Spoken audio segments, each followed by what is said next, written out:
देखिए, ये जो इंडिया अलायंस तो नहीं हो सकता है, ये इंडी सिंधी बिंदी कुछ भी अलायंस है। और यहाँ में आपको सॉप ओपेरा डेली देखने मिलेगा। आप उनका अगर हिस्ट्री देखें तो ऐसा ही है।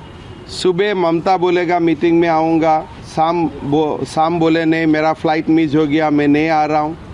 कल नीतीश कुमार बोलेगा मुझको कन्वेनर बनाओ, परसी दिन बोलेगा मुझको कन्वेनर बनने का मन नहीं है। तो कोई दिन आप देखेगा पवार जी आ रहा है मीटिंग में, प्लेन ही डाइवर्ट हो जाएगा, नहीं आ पाया।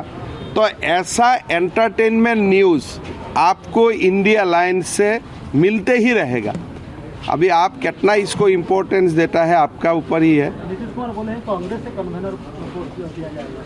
नहीं, मैं नीतीश कुमार जी क्या बोला है उसका ऊपर मैं टिप्पणी नहीं करना चाहता हूँ, बट मेरा जितना असेसमेंट है ये एक सॉप ओपेरा है, ये कोई सीरियस पॉलिटिकल अलायंस नहीं है। इंडिया गठबंधन, इंडी गठबंधन ये एक एंटरटेनमेंट न्यूज़ देने का एक स्रोत है और बाकी कुछ नहीं है। सर आज आप उड़ीसा आए थे, क्या हुआ बीजेपी के साथ? मैं तो कोई आप जानते हैं मैं एक दूसरा कार्यक्रम के लिए आया था। मेरा ये कोई पॉलिटिकल तौर नहीं है, लेकिन हमारे लिए हमारा कार्यालय मंदिर होता है, तो मैं मंदिर दर्शन करने आए थे। सर इलेक्शन है ना, सर इलेक्शन है पर मल्लिकार्जुन खड़गे ने कहा है हमारा लोगों की आस्था को ठेस पहुंचाने का इंटेंशन नहीं। आप देखिए, कांग्रेस ने जीवन भर पाप किया, रामलाला का मंदिर ना हो, सुप्रीम कोर्ट से लेकर सब मंच में वो लोगों ने शरण किया। कल्याण सिंह जी का सरकार भी उन्होंने तोड़ा राम मंदिर को लेते हुए। तो उनको तो पहले इनविटेशन देना ही नहीं चाहिए था, लेकिन विश्व हिंदू परिषद ने बड़प्पन दिखाया, उनको बुलाया। बुलाने का बाद अरे कम से कम जाओ, तो कम से कम तुम्हारा पाप थोड़ा कम हो जाएगा। तो उनको बुद्धि देने से भी वो अपना पाप खंडन करना नहीं चाहते, इसलिए उनके लिए बाबर ज़्यादा प्यारा है। तो ये हाँ, वो एक कांग्रेस जो है वो बाबर का पास जाने के लिए उनको अच्छा लगता है, राम का पास आने के लिए उनको अच्छा नहीं लगता है। तो इसीलिए मैं तो यही मानता हूँ कि पापी थे, पापी ही रहेगा। आप कैसे मदद कर सकते? उनका सफाई का क्या वैल्यू है? मैं अगर मंदिर नहीं जाता हूँ और मैं बाबर तम में चला जाता हूँ, आपको फोटो भी सोशल मीडिया में देख रहा था, राहुल गांधी भी बाबर टर्म में गया था, इंदिरा जी भी बाबर टर्म में गया था। तो ओलू का आदत ही बन गया बाबर का पास जाने का, भी राम का पास कैसे आ पाएगा ओलू? तो इसीलिए उनका कोई एक्सप्लेनेशन वगैरह नहीं है।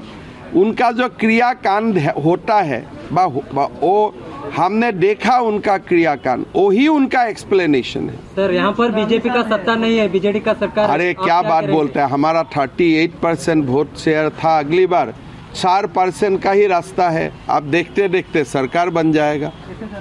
कैसे 4% वोट? तो मोदी जी ने ये 5 साल जितना काम किया, 4% वोट तो ऑटोमेटिक आ ही गया है। जो एक तो माहौल बना के रखा हुआ है ना, आप खाली वोटिंग परसेंटेज देखिए।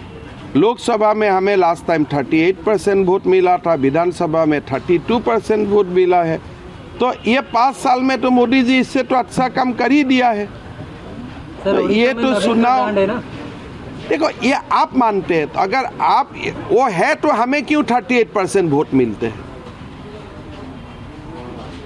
बीजेपी को 38% वोट क्यों मिलते हैं? मतलब यहाँ में जो ब्रांड है उसका निगेटिव ब्रांड भी तो है ना, नहीं तो हमें 38% वोट क्यों मिलते हैं? 38% वोट का मतलब जानते हैं लोग, कम से कम 1 करोड़ लोग। अगर 1 करोड़ लोग एक व्यक्ति को, एक अनुष्ठान को, एक पार्टी को ब्रांड नहीं मानते हैं, दैट टू इन 2024 में और 30-50 लाख ऐड होने में कितना समय लगता है? मेरा तो मन है, मैं तो जानता हूँ या वोट टेकिंग सेरेमनी होगा, आना होगा मुझको। इसलिए आप क्या स्ट्रेटेजी करेंगे? नहीं, मैं तो यहाँ आके ही प्लान कौन है? नहीं, मेरा कोई प्लान नहीं है। प्लान तो जगन्नाथ का प्लान होता है, थोड़े मेरा प्लान होगा। प्लान तो क्या रहेगा 24 में सत्ता? मैं इतना ही जानता हूँ कि बीजेपी को जगन्नाथ को सेवा करना है, बीजेपी को उड़ीसा का सेवा करना है, और जगन्नाथ जी हमें मौका देगा। अकेले बनाएंगे या गठबंधन में? अकेला कैसे सरकार बन सकता है? सब तो मिल के ही बनना पड़ेगा। तो अकेला कोई अलग पार्टी में अकेला होता है, बीजेपी में कुछ काम अकेले नहीं होता है, बीजेपी में सब काम मिल के होते हैं। हम तो भाई अलग पार्टी नहीं है कि एक ही व्यक्ति की आप देखते रहेगा। हमारे यहाँ में तो सबको देखना पड़ेगा। सरकार कहाँ अकेला बनता है? वही सबसे ज़्यादा प्रॉब्लम है, जो अकेला वाला बात हो जाता है। सरकार तो सामूहिक नेतृत्व से बनता है ना, और बन जाएगा सरकार बहुत बढ़िया से। और मैं तो अभी यहाँ बोल के जाता हूँ कि मुझको और आना है वोट टेकिंग सेरेमनी में। राहुल गांधी की न्याय यात्रा है यहाँ पर, न्याय की अन्याय, भारत जोड़ो न्याय यात्रा कर रहे हैं वो अपनी। तो जो व्यक्ति राम का साथ अन्याय करता है वो भारत का साथ कैसे न्याय करेगा? जो ये राहुल जी राम लाला को ठुकरा रहा है, वो क्या भारत को अपना बन दिखाएगा? तो ये यात्रा का नाम भारत तोड़ो अन्याय यात्रा। पाकिस्तान को वो लोगों ने ही भारत से अलग कर दिया, भारत तो तोड़ दिया था 1947 में यही कांग्रेसी लोगों ने, और अभी अन्याय भी कर रहे। तो ये यात्रा का नाम है भारत तोड़ो अन्याय यात्रा। और ठीक है, तो चलिए आता हूँ वोट टेकिंग में।